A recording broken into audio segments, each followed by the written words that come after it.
kickstart with anything, ladies and gentlemen, a very, very warm welcome. And just one quick thing I'd like to say, that is, from an MC to an MC, it is no easy task at all to liven up a crowd that has just eaten a big plate of butter chicken and fish and paneer butter masala. Vineet has been exceptional throughout Cypher. Can we have a round of applause for Vineet, please?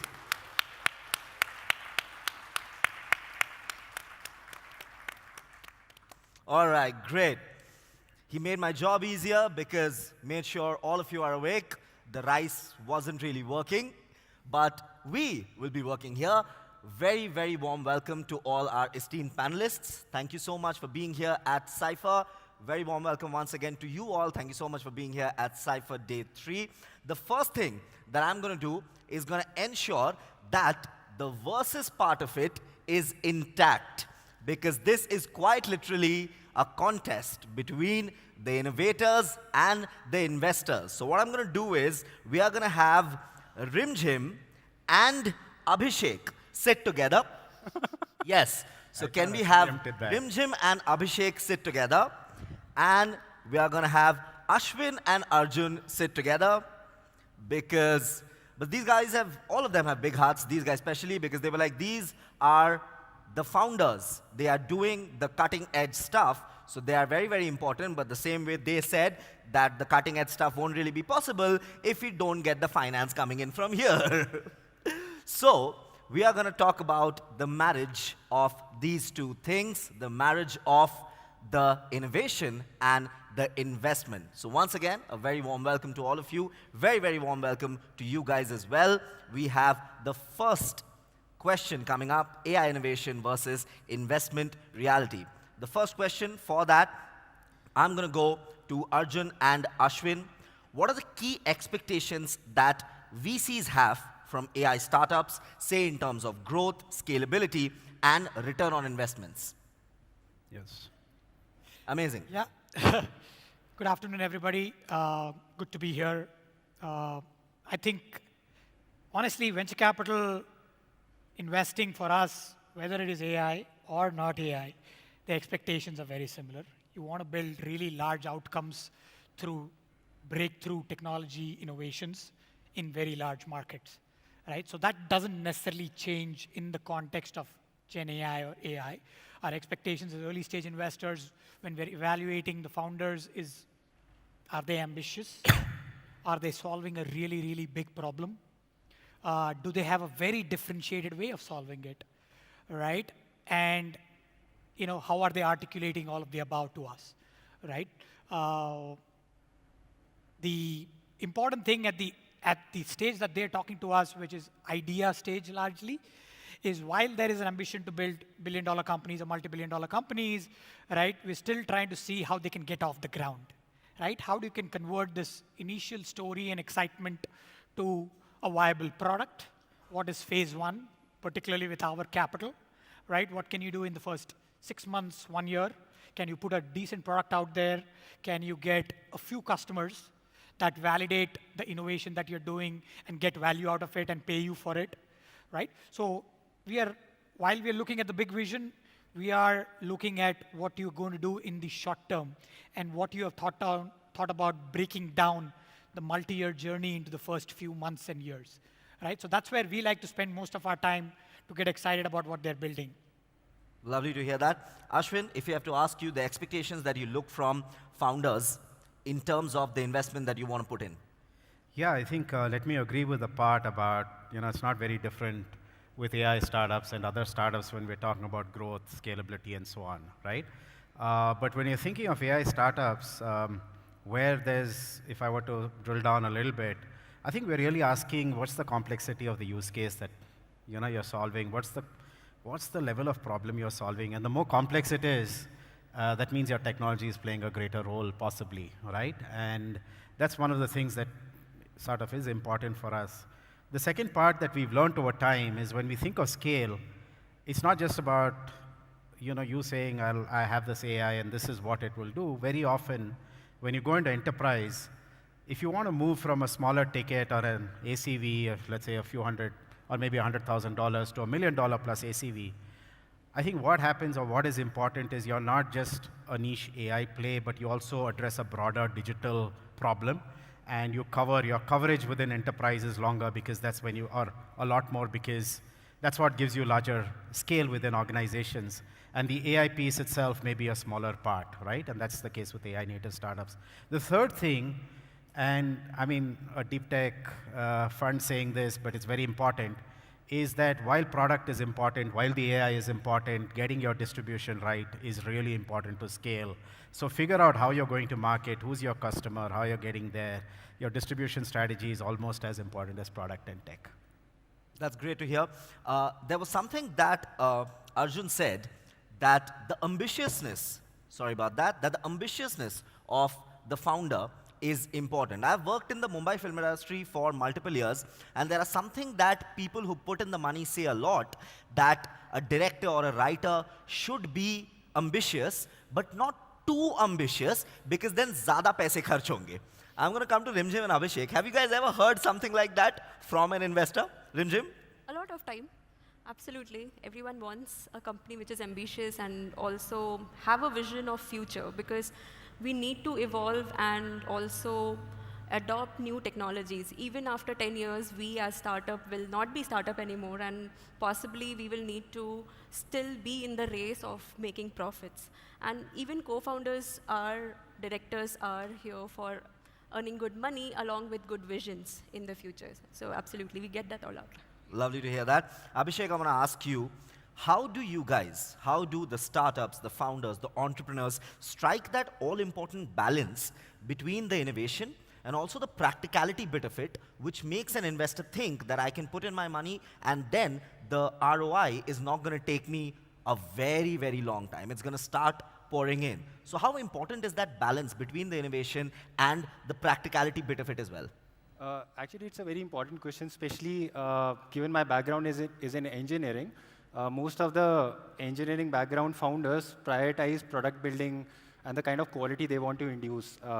And then it becomes very difficult for them to figure out how that particular product is being suited for a particular business. So it's basically taking your product to form a business out of it, because that is ultimately will get you money out of whatever you are doing. So I think the right balance is when you, like most of the people talk about, go out in the market, fail fast, do a lot of iterations. I think that's the way going forward. So my engineering brain would tell me that I need to build the best product out there without even talking to a single guy, but that's not the right approach.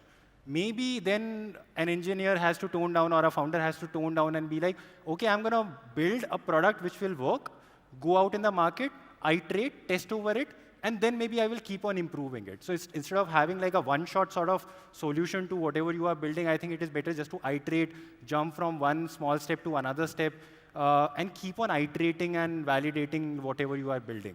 I think that's a very important step. And to be very frank, it took me a lot of time to get from the first mindset to the second mindset, and especially after a lot of failures, for sure. All right, then. Rimjhim, I want to ask you, when we talk about the likes of Arjun and Ashwin, so how do VCs assess the potential and the feasibility of these innovative AI technologies that you all create? They ask a lot of questions to the co-founders, and those are right questions. Initially, when we started and we did not know how to look into things, these questions helped us to build the whole profile, to build the whole vision, to understand what are the risks. And I think the questions are asked to de-risk their money, to de-risk the vision, to de-risk the product. And like Abhishek was mentioning, it is very important to have the product market fit. It helped us to move toward better and better product market fit, so that even if the things are so innovative, we in the company are working in neuroscience using machine learning. It's edgy of the edgy technology. It's very difficult to convince people. So there it is required to have that intricate balance of product market fit along with de-risking. Okay. Abhishek, So the criteria that they have when it comes to these evaluations, I'm sure you've had multiple number of meetings with investors. What are some of those criteria that are most important that you feel? And the very next step, I'm going to come to you guys with this question, that when you meet founders and when you meet these innovators, what are the criteria that you all look for as well? Abhishek, first you. So when it comes to valuation, I think I was talking to both of them even outside. It's not just about valuing a company using some DCF sort of method. At a very initial phase, it's mostly about negotiations. And how do you value what kind of maybe dilution you would do in the initial phase would be depending on the kind of ideas and the kind of market that you are essentially capturing. Say, for example, a deep tech company working in neuroscience domain, AI domain, space tech domain, we automatically know if the success happens for that particular company, there is a $1 billion industry in the next 5 years that that particular company can actually capture. So it basically goes on the same line that if you are working on something deep tech, it's very, very difficult to maybe replicate that in a short span of time. Automatically, our valuation has to be very, very high. A very simple example is OpenAI. If OpenAI's vision is to actually achieve AGI, if they are able to do it, that will be a $1 billion, trillion industry for sure, because intelligence is the only thing that is very common for human beings. And that is the evolution ultimately that will happen. So that is how OpenAI is basically valued. There is no valuation on the paper. Obviously, they do a lot of revenue. But this implication also brings in a lot of value into them. And I think same goes for any of the company who is working out of India, especially in the deep tech sector. All right. Ashwin, when you are looking at evaluating the innovation that has come in from a founder or a company, what are some of the criteria that you look at, if you can tell us in short? Sure, I'll answer that. I just want to respond to a couple of things that the founders said, if I may. One is, I think, the point on us asking questions. And I was trying to figure out what are we good at, what's our real skill set. And our real skill set is we just ask questions. So we are like you. We don't necessarily have the answers. The answers are from that side of the stage. We ask questions before we invest. After we invest, we ask questions as board members. But I think, jokes apart, asking questions, especially after we invest, is to be a sounding board. We can't point necessarily give answers. The founder has to find the answers, because that's when they internalize it and then execute. And so we are good at asking questions. The other point I wanted to make is, I think your question on this whole ambition versus doing the stuff is so important. And what we've observed over time is the best entrepreneurs are the folks who have two things in their brain, right? Which is they're both dreamers and they're doers. Most people are either dreamers or doers, but founders are both. And then the hard part of being a founder is while you dream and you have that vision for something very large, you have to come down and execute and then worry about how much you're spending and so on, the nitty-gritty of everyday job. And the best guys are the guys who can move from one to the other very quickly, because you need to keep vision intact while you're doing something very operational. Sorry for that long one, but I'll come to your question now. I think when we're evaluating startups, we do evaluate startups along 3 broad vectors: the founding team and all the things that go associated with that, product and technology, how innovative is it, a lot of things around that, maybe 100 points under that, and then subsequently the market opportunity, competitive landscape, and all of that. If I were to get specific about AI, given we are talking a lot about AI, I think what we are really looking for, and actually this is with anything in deep tech, at a very fundamental level, are you going to change the way people live, or are you going to change the way enterprises operate? And the answer to that question obviously drills down to something a lot more specific, which is if you've got an AI startup, how complex is the use case? What sort of accuracies have you delivered? Are you delivering? How have you reached those, right? How have you built out? And then a lot of stuff around, really evaluating apart from the technology, accuracy, model choice, where are you getting data from? What is the sustenance of your data, right? Will you keep getting that data? Is it proprietary, or does somebody else have access to all of that? When we think of AI tech, I think those are some of the questions we ask. But I think equally important is something I mentioned earlier in the past. Have you sorted out how you're going to distribute? Who is your market? How are you going to get there? And have you demonstrated some early evidence that you figured a little bit out? We are ready to walk the discovery journey, but we want the founder to have got that at least earlier sense of what the dynamics of the market that they're catering to is looking like. All right. So basically, one of the key takeaways from his answer that I could find was that it's great when the founders are dreamers, but that's not enough. You have to go out there or be in the lab and somewhere and do the thing also. Do the thing, get the results. So dream, but also do the thing, which is very, very similar to the holy truth that pretty much all of India has learnt in the last few weeks. That is, sapne dekhna अच्छी बात है, लेकिन सपने को लेके बैठे रहना अच्छी बात नहीं है. You gotta work towards it and make things happen. So I'm gonna come to you, Rimjhim, and ask you one question. That what are the common barriers that AI startups face, say when these meetings are happening? What are the barriers that they face when these investor meetings are happening? And what are some of the ways in which the startups and the founders and the entrepreneurs can overcome those barriers? So one of the things which being in the healthcare we faced was a lot of questions on the regulatory approvals and compliances, which we have to also think about it from the beginning.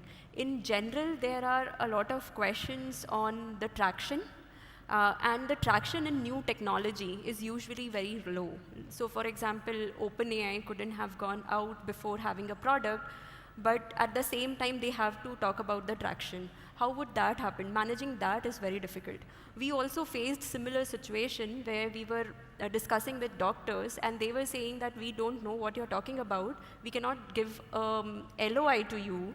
At the same time, we wanted one LOI to convince that, okay, this technology is going to work. So it's a chicken and egg problem. And we have to take bite from both the ends, smaller bites, and then like fulfill that. So we got some believer, we had explanation, we got some KOLs who had some understanding of this before, and then slowly built with them and made this stronger belief in the system. Yeah. Absolutely.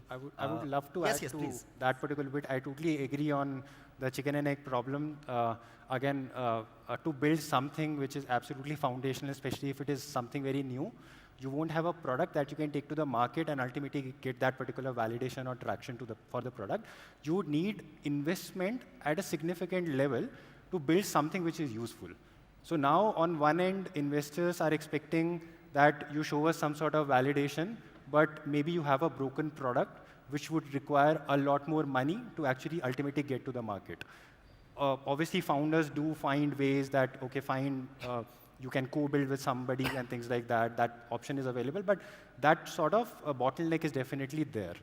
In terms of the barriers, I personally feel that, especially in the GenAI space, not a lot of Indian VCs have the technical understanding around how GenAI basically works or what are these future possibilities that can happen. I have personally spent a lot of time with VCs to help them build their entire thesis, because a lot of VCs are also doing this for the very first time. So that barrier is definitely there. And again, I was discussing with Arjun as well that it definitely takes a lot of time. If a first-time VC comes to you, you are spending so much time with them ultimately to help them build a thesis, and maybe then they don't even end up investing with you. So that is like another problem. And this is, I would say, for majority of the Indian VCs, especially in the GenAI sector as of now. All right. Arjun, I want to ask you, he mentioned first-time VCs. The question that I want to ask you is about first-time entrepreneurs as well. So when you have a meeting with an innovator, with an entrepreneur, with a company, and they are doing it for the first time, in comparison, you have a meeting with a company that has been there, and it's a new product. But they've been there, they've been in the market.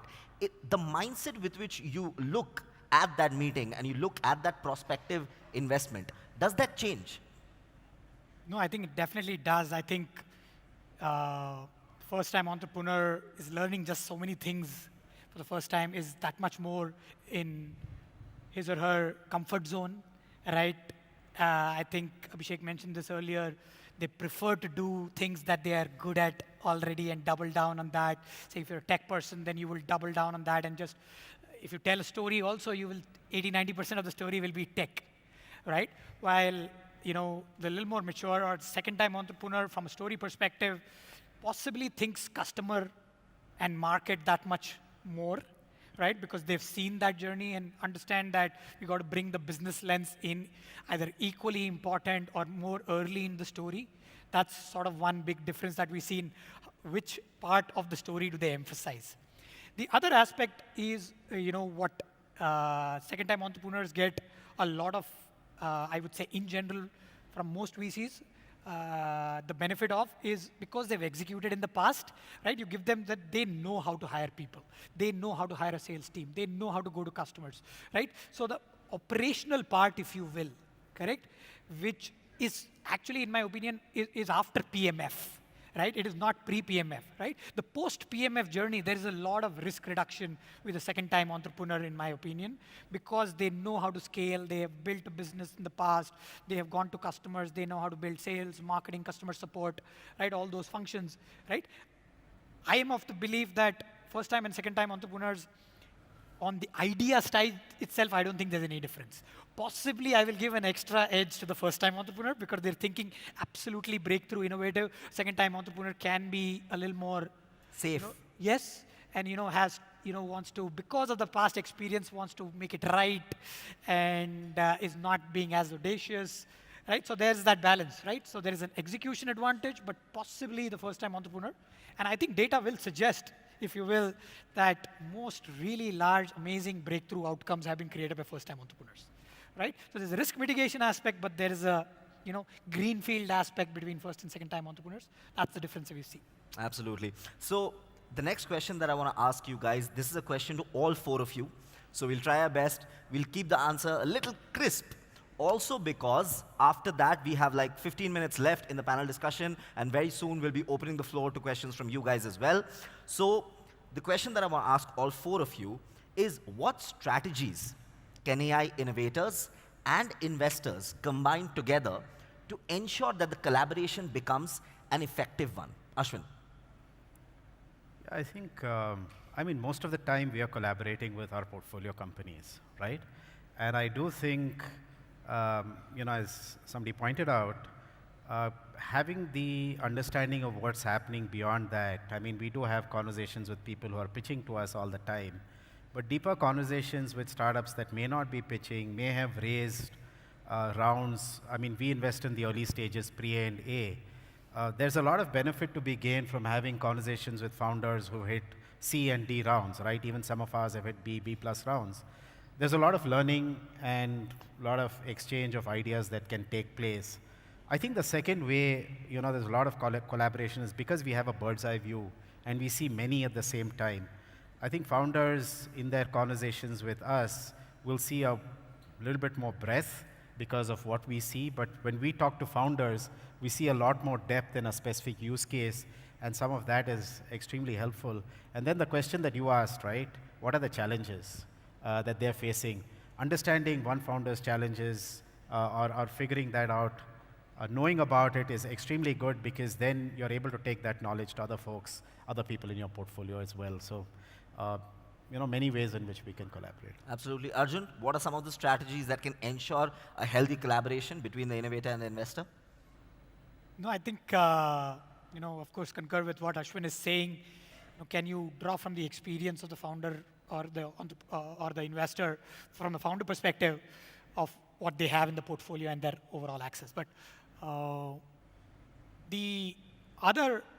maybe one of the other ways to look at it is for the founder to also ask the right questions of your investors, right? Use your either monthly meetings or quarterly meetings that you have, very judiciously, really probe, try to, prioritize the top problems or challenges that you're facing in your company, and then, right? Don't throw 10 different things at your investor, right? Really think hard of these two things are so important. And if I can razor focus that and have a conversation around that with my investor and saying, hey, who can I speak to? Have you seen this happen before? Right? And that can be very valuable because so we're also bombarded with information and questions. We want to help, right? But the crisper the question from the entrepreneur and the focus is easier for us to say, okay, here's how we'll try and solve this problem, right? That is one, right? The one thing that we keep noticing, possibly more prevalent in the Indian ecosystem, is we are weaker in positioning and differentiation in our storytelling, right? And I'm realizing, and some of my most recent experiences are, when there is a very healthy conversation between the investor and the founders on a constant basis. Hey, are we telling our story right to the outside world? Be it the customer, be it a go-to-market partner, and of course, future investors, right? Are we standing apart from the crowd? See, all these markets are very, very crowded. Correct? Everybody's doing cutting edge stuff. A lot of people are doing, there's a lot of noise. The real versus the not real is not easy to fathom. Not just for us, but equally for customers, right? And everybody's challenge is to get the right message to the customer. So I think those discussions are very, very enlightening, even for investors, in my opinion, to have that conversation. Hey, this is what we're doing. This is how we're solving the problem. Are we messaging right? Right? And I think the messaging being better and better has massive impact on how the company evolves in terms of distribution and go-to-market and scale. Absolutely. The two founders, what's your take on the answer that we just got here from the representatives of the VC bit of it?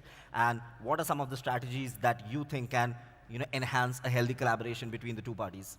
No, actually, I agree to most part of it. Like, for us also, the previous set of investors, we are first-time co-founders, both me and my co-founders. So, resonating what we are saying, we used to use our board, who is the third board member, is the investor. We used to use his presence as a sounding board, also bounced idea if things are working fine or not. Most of the co-founder have one or the other challenges all throughout the year. Like every 15 days, there will be new challenge. But and as he was mentioning, we need to find out of these how many we can ourselves work and where we would need help. Because definitely, sometimes, most of the time, the network which is there with the investors could be of great help. So that also helps. So having network effect or connections, would that help? Those things can be worked together, and that helps. Absolutely. Abhishek?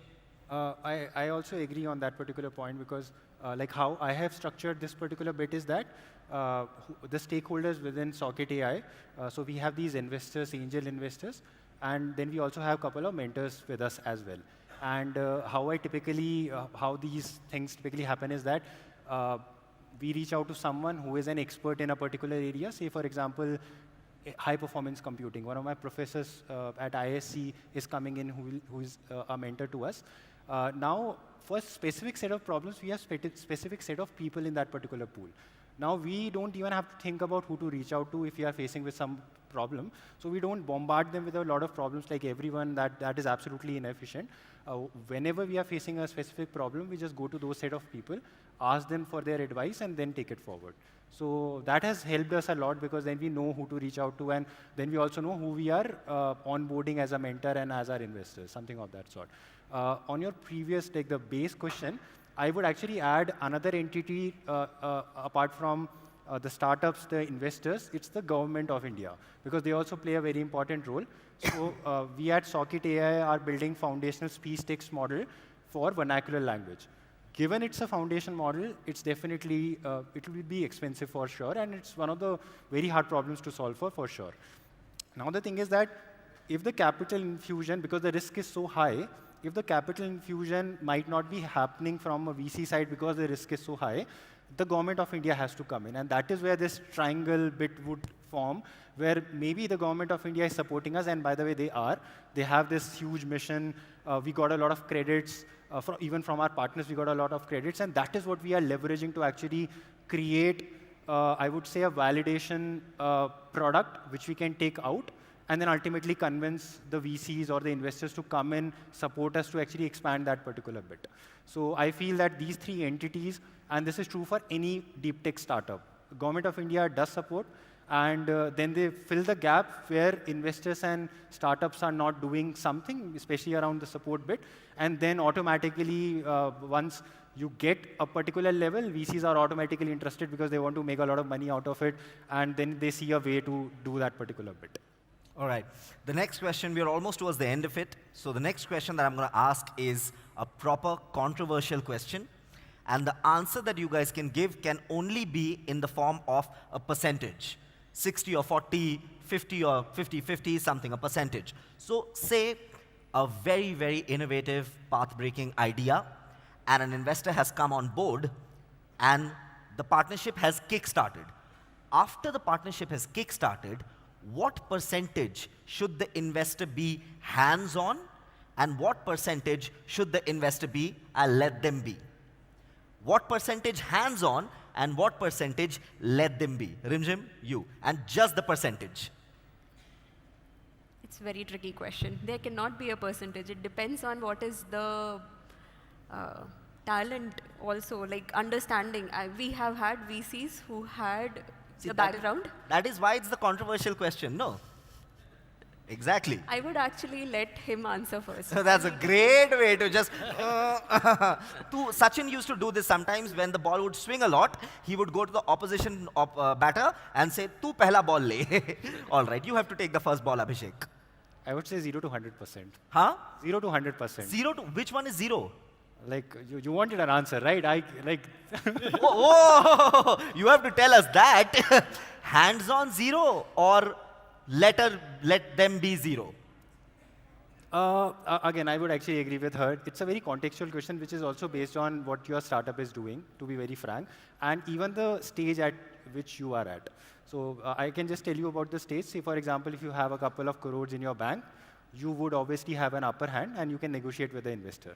But if you are running out of money, which some startups have been in that particular situation, then it becomes very difficult to do that particular negotiation. But coming up with a specific percentage, we have to do that analysis. We have to talk to the investor. As I said, it's mostly about negotiation. It's not about like figuring that number out. Initially, you can do that, have some sort of buffer just to negotiate, and then come on the table and just do the negotiation. That is how typically it happens. Actually, a very politically correct answer. We are going to take the first answer. 0 to 100% is what he said. Okay, we'll come to the investors now. Ashwin, how much percentage should the investor be hands-on, and how much should they be let them be? See, in an ideal situation, and we'd like to start at 0% investor hands-on. Because then it means that the entrepreneur is delivering, we don't need to spend time, they're going to deliver returns, and we've done that as well. There are times when that 0 goes all the way, I wouldn't say 100%, but 70, 80% as well, and that's not a good situation. I know when I'm hands-on 70%, we are trying to save something that is perhaps sinking without our effort. All right. Yeah, I think somewhere the limited, we need to be in there and we want to be in there is a good situation, right? I like to say that if I know 3 to 5% of the business detail about the investee company, I think I know a lot, right? Anything more than that, I should be spending a lot more time, which I don't have, right? Given that we are managing a portfolio, we have many companies, right? So if I'm doing 3 to 5%, that the hope is that the 3 to 5% intervention or time spent or specific help given is critical enough that it impacts the 100% to be really good, right? We are nowhere, in my opinion, equipped to run the company on an operating basis, nor are we motivated to do that. We have our own fund to run, right? And many companies to help and do other things as well, but, right? So very small proportions, more hands-on, the better.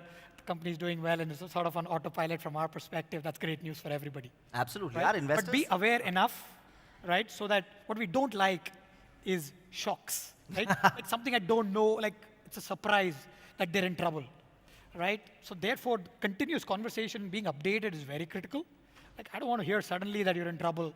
I'd rather keep getting bad news over a longer period of time than we're taking proactive action, right? That's the way we think about it. So the representatives of the investment side are very lenient. One said 0%, another said ideally 3 to 4, maximum 5%. All right, Rimjhim, have you changed the answer? Do you have an answer? Just the percentage. 5 to 20%. 5 to 20 hands-on, not bad. Okay, my percentage value would be somewhere from 3 to 10, 11, 12%, somewhere around that comfort zone. But there is a bit around that particular bit too, because like I think this is common. Investors understand it, founders understand it, that if investors start diluting the company a lot, and if you have to raise a lot of round, then obviously it's bad for the investors as well. So they also, like, we have spoken to a lot of investors, and they are quite comfortable. Even if you ask them, like, if I go today and be like, take 60% of my company, they will actually say no. It's a majority portion, but still they will say no, because they understand that I have to ultimately run the company, and I have to be motivated enough to actually take it to a particular stage. So that, obviously, they will negotiate to that upper bound, but there is an upper theoretical bound as well to that too. Yeah. Absolutely. Rimjhim, This is the final question that I have from my side for all four of you. Then we are going to open the floor for you guys. What predictions do you have for the future of AI investments and AI innovations? The future definitely is moving towards AI. Like right now, we are in generative AI, but we are surely going towards general intelligence, which is going to come closer to how we as human take decisions. In that case, there are going to be a lot of fails as well. It's not going to come easy. So during those, how are we going to assess is going to be very critical. And we are as confused, like co-founders are as confused, we were just discussing before, and we are also as confused like investors. We also are experimenting and finding out how the things are going to work, and there could be a huge amount of risk as well. So that's my understanding as of now. All right, all right. Huge amount of risks, massive, massive changes. I mean, the industry that we are in, it changes by the fortnight almost. Arjun.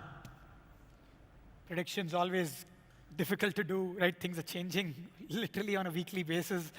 I think a couple of things that seem interesting. Obviously one, accuracy of models is just getting better and better, and so we'll have much lower hallucinations going forward. Second is cost is also coming down, right? Of doing inference for these models.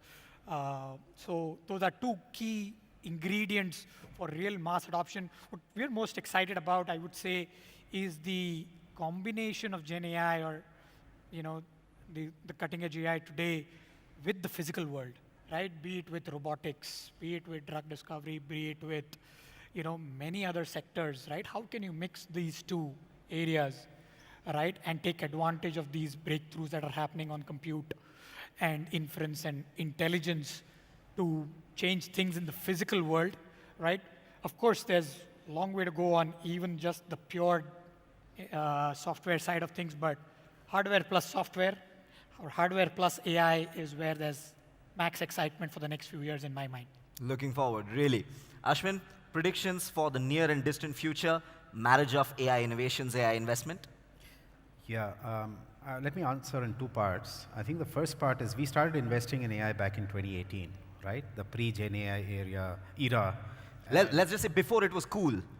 Exactly, before it was cool. I mean, to us it was always cool, but before people became popular. And I think the key is, if you'd asked me, even before the advent of Gen AI, the view was that there's so much headroom in terms of problems to solve that what we call core or traditional AI delivers. There's still another 10 years of potential investment in AI. And then Gen AI came along, right? And we haven't yet pulled the trigger on an investment in Gen AI. We're watching closely. But that's where I agree with Arjun that integrating Gen AI into core traditional AI, computer vision, and all the stuff that's been around for a while could become extremely powerful and is becoming extremely powerful. And our AI native startups are already doing that and enhancing their solutions. So 10 years easily would have been the horizon even without Gen AI, and with Gen AI perhaps that's going to go even further. The second part of that answer is really and I keep coming back to it, what are you solving for, right? And in my mind, AI has, the current use cases, many of them are in the realm of automation, right? You automate a car, you automate industrial action, you automate a bunch of things, right? Writing. And the flip over from automation to intelligence is still very, very early. Let me give you an example. Do you have an AI that is reading radiology scans that are coming out of CDs and X-ray machines and MRIs and helping a radiologist become more efficient? Or are you finding something in there as an AI that a radiologist would not have discovered earlier, right?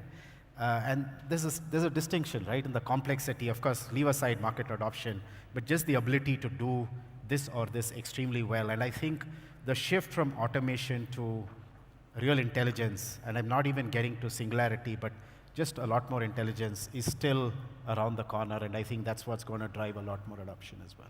All right. Abhishek, predictions for the future, AI innovations, AI investments? Sure.